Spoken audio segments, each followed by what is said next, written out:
Bonjour à tous, alors j'espère que vous allez bien. Donc analyse au niveau du marché crypto et surtout au niveau de l'économie pour voir un petit peu ce qui se passe. Parce que c'est vrai qu'on a beaucoup d'agitation avec la crise bancaire américaine qui nous est tombée dessus malheureusement il y a quelques jours, une bonne semaine déjà depuis. Donc là on commence directement avec le Bitcoin. Donc analyse au niveau du Bitcoin. Là, ce qu'on peut voir déjà d'une sur tous les indicateurs, donc là je suis sur une échelle de temps weekly, c'est qu'on a vraiment une grosse résistance au niveau de la EMA 200. Donc la EMA 200, c'est quelque chose qu'on a gardé pendant les anciens bear market en tant que support. C'est vrai que justement sur ce bear market là, c'est la première fois qu'on a break en fait cette fameuse résistance, enfin ce fameux support plutôt de la EMA 200. Donc moi je me sers beaucoup des moyennes mobiles exponentielles. Je sais qu'il y a des personnes qui se servent des moyennes mobiles. Voilà, ça après c'est chacun son truc au niveau justement de la tendance. Moi je me sers beaucoup des moyennes mobiles exponentielles.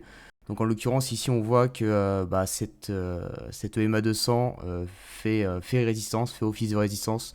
On l'a vu déjà d'une au mois de février, on le voit encore là. Donc certes on a cassé ici cette fameuse résistance des 25 000 $ suite aux chiffres justement de l'inflation en baisse aux États-Unis, donc qu'on a pu avoir ce mardi, donc c'était très exactement hier. Mais si on regarde sur une échelle de temps weekly, on est largement encore en dessous de EMA 200. À voir justement si on la break, c'est très bon signe pour la suite. Pour l'instant, voilà, on peut pas vraiment dire qu'on est prêt à aller un petit peu plus haut, du moins sur le Bitcoin, sur une échelle de temps weekly. Ce qui est très bon, en l'occurrence, si on met ici tous mes dessins, donc il y a beaucoup de dessins en l'occurrence, mais si on regarde juste ici, donc on a bien évidemment formé un W-Wiki qui s'est validé, donc c'était au début du mois de janvier 2023, ce qui a instauré justement cette fameuse tendance haussière sur Bitcoin. Donc c'est une tendance haussière, je pense, environ depuis le break de la neckline, on est quasiment 30%, donc c'est pas mal du tout. Donc on verra justement si ça continue. Si on regarde sur du daily, ce qui m'inquiète juste sur du daily, c'est ça. C'est ici, donc ici on a un VBot. Donc un VBot, ce sont généralement des structures qui sont amenées à être testées. On est justement revenu tester cette fameuse structure ici.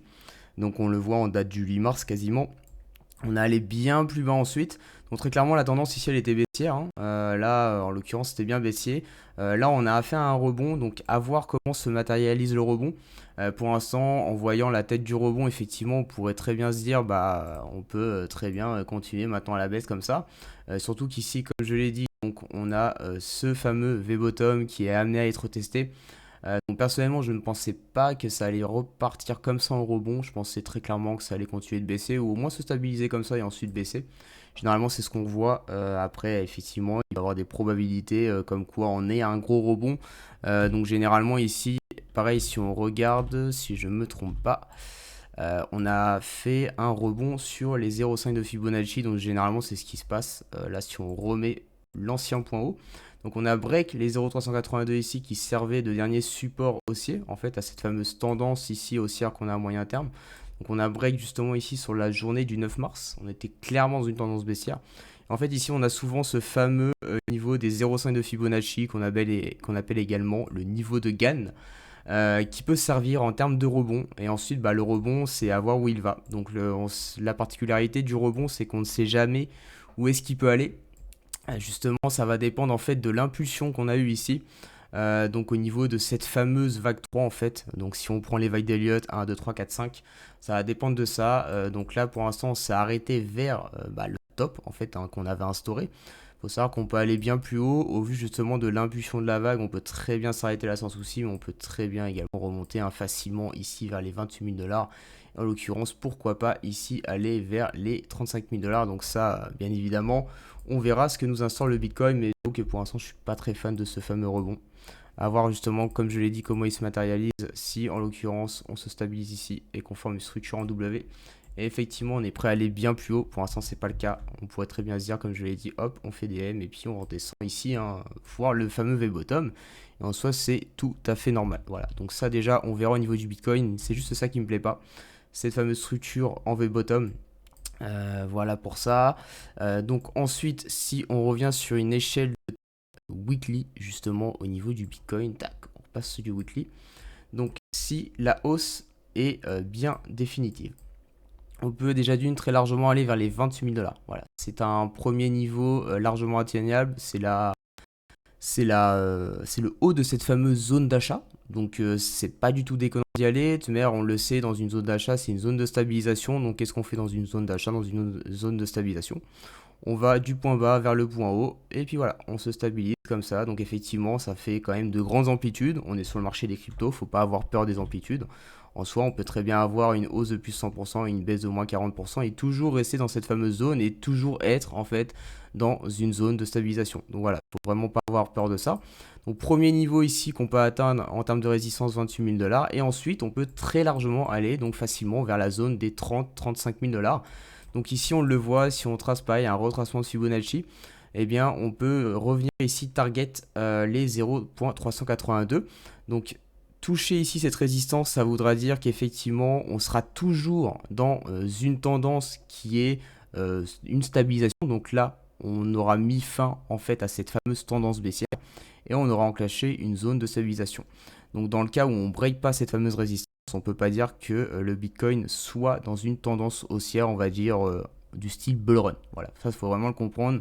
C'est pas parce que le Bitcoin revient vers les 36 000 dollars, imaginons, hein, que c'est bon, le bull run va repartir sur le Bitcoin. Donc attention à ces choses-là.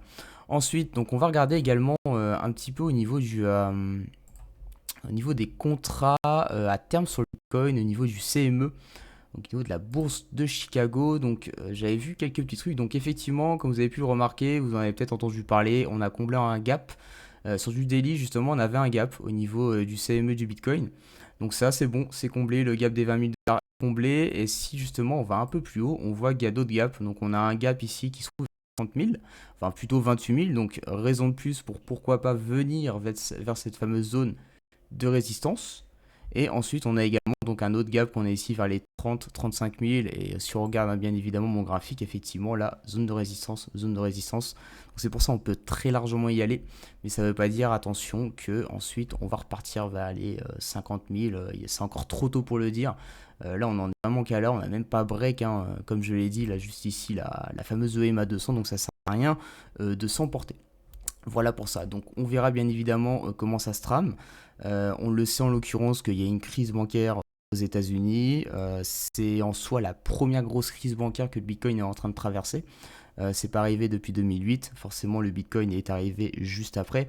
Donc là, on pourrait très bien se dire, effectivement, si la crise bancaire s'amplifie, c'est déjà pas mal hein, ce qu'on a en ce moment, et bien peut-être que les capitaux peuvent beaucoup plus entrer dans le Bitcoin parce qu'en soi c'est son rôle, c'est ce pourquoi il a été inventé, justement pour se protéger de tout ce qui est système bancaire. Donc c'est ce qui pourrait également le propulser facilement vers les 28 000 dollars déjà, et puis pourquoi pas ensuite vers les 35 000 dollars. Donc bien évidemment on verra comment ça se trame. Comme vous le savez de notre côté on est positionné depuis les 18 000 dollars ici, donc on est en bénéfice, il n'y a pas de souci. Est-ce qu'il y a des raisons de vendre? Pas du tout, justement le mouvement se passe super bien, donc on continue ainsi. Si pareil on regarde au niveau des capitaux maintenant, tac, donc on va aller juste ici au niveau de cette page là, on voit effectivement que les capitaux entrent dans le Bitcoin hein, depuis qu'il y a eu justement l'affaire avec Silvergate. Là on voit également que la SVB a fait faillite. Effectivement on remarque qu'il y a beaucoup de capitaux qui sont entrés dans le Bitcoin, donc on a un plus 5% quasiment ici. On arrive dans une zone de vente, attention. On pourra avoir peut-être un petit ralentissement justement au niveau de l'entrée des capitaux dans le Bitcoin, mais en soi c'est très propre. Clairement, on peut largement revenir par ici, mais pourquoi pas aller plus haut, on verra comment ça se trame. Mais au moins ça nous montre qu'effectivement, au vu de la crise bancaire américaine qu'il y a, eh bien on a des capitaux quand même qui entrent dans le Bitcoin, donc le Bitcoin est très favorisé et en soi il respecte très bien son rôle du moins en ce moment. Donc forcément également ce qu'on a pu remarquer c'est qu'on a un indice du dollar quand même qui a pris pas mal cher. Depuis qu'il y a eu l'affaire avec Silvergate, effectivement. Donc on voit que l'indice du dollar, effectivement, il a bien baissé, il a bien monté d'ailleurs, il a pris un plus 1% sur cette fameuse journée. Voilà, pour l'instant il fait du yo-yo, mais clairement il a tendance à aller baissière hein, sur l'indice du dollar. On le voit ici de ce mer, hein, on a des V-bottom un peu partout. Là, V-bottom, il n'y a pas justement de W ici, hein, c'est pas du tout un W, on a un deuxième cru qui est bien plus bas que le premier. Ici, ici par contre on avait formé un W qui a vite été ravalé comme on le voit juste ici. Donc pour moi l'indice du dollar est baissier, je pense qu'il peut largement continuer à la baisse. Là pour moi on a juste un rebond qui est en train de se matérialiser, donc voilà, pas trop de risque au niveau de l'indice du dollar en ce moment. Il y a juste quelque chose qui m'inquiète de mon côté, ce sont les indices. Donc on C'est le Bitcoin suit quand même pas mal hein, depuis sa création, le mouvement des marchés financiers dans tout ce qui est marché américain. On peut parler en l'occurrence du S&P 500. C'est vrai qu'on a quand même pas mal de corrélations. Et justement, peut-être que là, on va avoir une décorrélation pour le coup, parce qu'en soi, on a un système bancaire américain qui est touché. Et donc, justement, on a un intérêt au niveau du Bitcoin à être favorisé dans ce cas-là, parce que comme je l'ai dit, c'est ce pourquoi il a été inventé.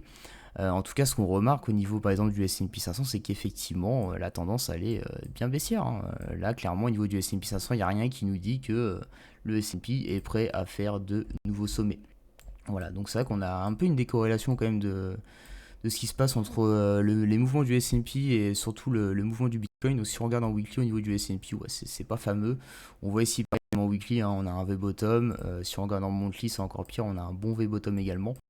On voit que le S&P tient pile poil ici sur son niveau des 0,236 de Fibonacci et sur sa EMA 50 qui sert également de bon support, mais je pense très clairement que ça peut descendre vers le premier arrêt. On verra justement comment ça se trame. Mais pour l'instant, on va pas se le cacher, au niveau des indices, c'est pas du tout bullish. Donc surtout au niveau des indices américains, on le voit également au niveau du Nasdaq, pareil, pas de structure haussière de former, on n'arrive vraiment pas à former cette structure haussière, peut-être que sur ce mois-ci on va le faire. En fait, il faut qu'on clôture au-dessus de cette fameuse neckline pour instaurer une première structure haussière qui nous dit qu'en fait la tendance qu'on a sur le Nasdaq depuis janvier 2022, eh bien, elle est bien terminée. Mais pour l'instant, eh bien, on peut pas dire que cette tendance baissière elle est terminée. On a essayé de le faire justement sur le mois précédent, mois de février. Ça n'a pas fonctionné. Pareil au niveau du Dow Jones qui est pas beau du tout. Dow Jones qui valide encore un M juste ici, Dow Jones qui peut largement baisser, hein. Donc il va revenir je pense vers sa EMA 50 facilement. Et pourquoi pas revenir vers le premier arrêt. C'est un niveau qui est largement atteignable, c'est un niveau qui gardera quand même toute cette fameuse tendance qu'on a depuis 2009, dans une tendance haussière en fait, tout simplement. Donc c'est pas très grave, c'est juste que ça fait une grosse baisse en l'occurrence. Donc peut-être que ça peut être touché également par ce qui se passe au niveau du secteur bancaire américain. Si on regarde au niveau du CAC 40, c'est pareil. CAC 40, il y a également le DAX juste en dessous, mais je vais rester ici sur le CAC 40. Moi, ce qui me plaisait pas déjà d'une sur le CAC 40, c'était cette fameuse reprise haussière ici. Moi, je suis pas fan. Depuis justement qu'on a réaugmenté au mois d'octobre, si je me trompe pas, ouais, c'est ça, octobre 2022. Je suis pas du tout fan de cette fameuse reprise haussière. On a un V-bottom. Pour moi, on doit pas repartir avec un V-bottom. Donc là, on voit, on bloque bien hein, quand même sur le sommet haussier qu'on avait en 2022 au niveau du CAC 40. Donc en soi, il a très très bien augmenté.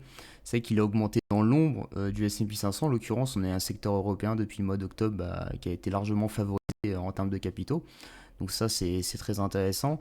Et justement, peut-être que là, ça va être une petite fin au niveau du CAC 40. Peut-être qu'il va commencer à diminuer un peu, c'est possible. On a également une inflation, je crois, en France qui est remontée.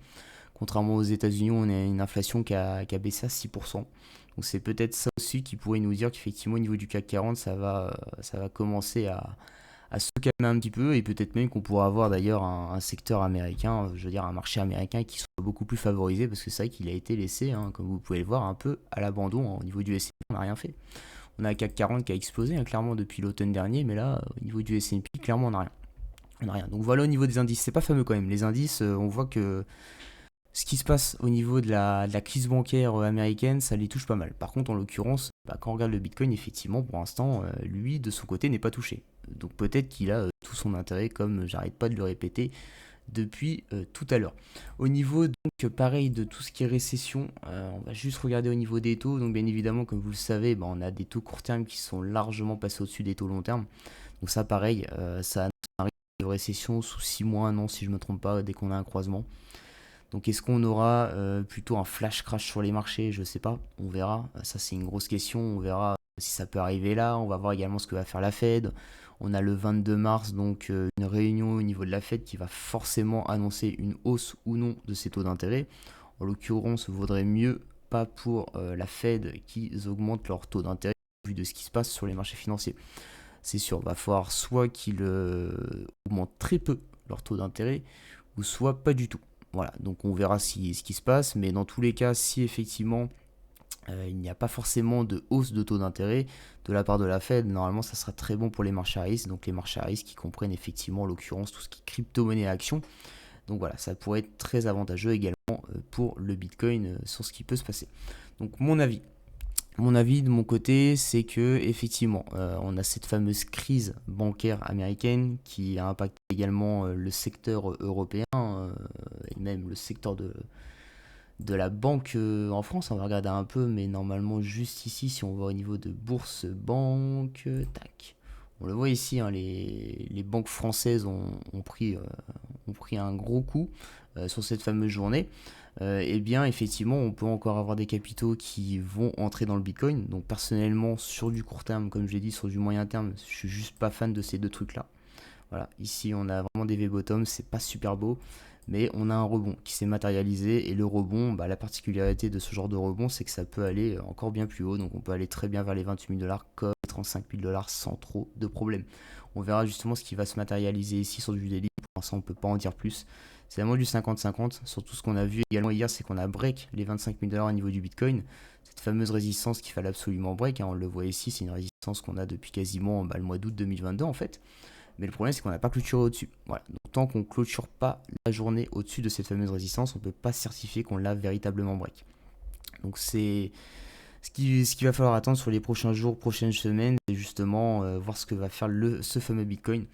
Voir si également la situation s'empire au niveau de la crise bancaire américaine, voir ce que va faire la Fed le 22 mars, si justement ils vont pas augmenter leur taux d'intérêt, est-ce qu'il va y avoir une injection de liquidité sur les marchés. Toutes ces choses-là, ça peut jouer en faveur du Bitcoin, forcément. Et puis, bien évidemment, hein, si on regarde ici le dollar, lui, en l'occurrence, ça va lui faire largement en valeur, mais en soi, on va pas se le cacher, le dollar, c'est quand même baissier. C'est quand même baissier, il n'y a pas vraiment de grosse structure ici, donc on peut très largement revenir hein, facilement sur du moyen terme, sur quelques semaines, vers pourquoi pas les 100 dollars au niveau donc bien de l'indice du dollar tout simplement. Voilà, donc il faut bien retenir qu'on a vraiment ces deux grosses zones de résistance ici. On a un gros intérêt hein, pour y revenir. Comme je l'ai dit, il y a des gaps à venir combler. Possible qu'on y aille justement avec ce fameux mouvement aussi qu'on a là. Attention quand même, c'est pas parce que justement on revient vers les 28 000 dollars et les 35 000 dollars que c'est bon, on est reparti sur un bull run. C'est juste, voilà, on est en train de rebondir hein, suite à la baisse également qu'on a eu au bear market. On va pas se cacher, il n'y a pas eu forcément de rebond. Donc on peut très bien faire ça en fait. On peut très bien faire ça, c'est-à-dire on augmente, voilà, 28 000 dollars, ensuite on augmente vers les 35 000, et puis ensuite, bah voilà, on instaure une baisse, et puis on se restabilise ici, tac, et voilà. Un peu comme on a fait quasiment ici, hein. C'est le schéma typique en fait des cycles de marché, hein. En fait, on a un gros bull run en 2017, on a une grosse baisse au niveau du bear market, on a un niveau de dépression qui a atteint, on a un W qui est ensuite formé, un W comme on a pu faire là quasiment. On a un mouvement aussi qui se matérialise, un mouvement aussi qu'on peut très bien matérialiser jusqu'ici. Pourquoi pas aller plus haut, justement, on verra, hein, bien évidemment. Et ensuite, on enclenche justement cette fameuse baisse petit à petit, paf. Et ensuite, nouveau bull run plus tard. Voilà, on ne peut pas vraiment le savoir aujourd'hui, mais on peut très bien partir sur un schéma un peu de ce style, à voir justement comment il peut se passer aujourd'hui, on n'en sait trop rien. Voilà, donc première chose, il faut qu'on break l'AEMA 200 en weekly, très important. On revient ensuite vers les 28 000 dollars. Et ensuite, on verra ce que ça se trame justement jusqu'aux 28 000 dollars. Et peut-être qu'on pourra aller ici. Ça permettra également de combler ces fameux